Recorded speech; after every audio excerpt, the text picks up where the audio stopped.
Yon, mga bossing, maraming nagtatanong sa akin, paano ko daw ginagawa to? Paano daw magguhit ng apat sa pipe? Paano daw kunin yung center? At paano daw guhitan ng straight?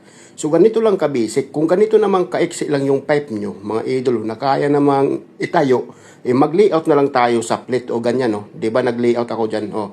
Pagkatapos, i-divide nyo sa apat. Kita nyo yung mga marking na yan, apat na yan, dol. Ano mo yan? I-marking mo yan dito sa pipe, ganyan. Kung saan tumapat yan dito sa pipe, doon ka mag-marking, o ganyan, di ba? O yan. Pagdating naman dito, para yung guhit mo ay straight, hindi siya tumabingi, dol. Hindi tumabingi ng ganyan, di ba? Para straight yung guhit mo, gagamit tayo dito ng angle bar.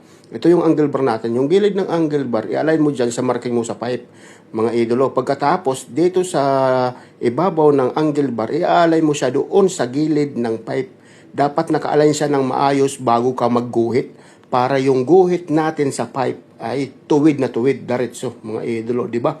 Oh, ayan oh, kita nyo naman oh. Tingnan nyo yung ibabaw ng angle bar, idolo. Talagang naka-align yan sa gilid ng pipe. Oh, kita nyo, tingnan nyo dito, oh. Di ba?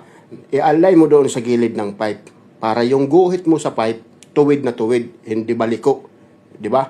Oh, ganun lang kabisik mga idol. Ayan oh, kita nyo naman oh. Di ba?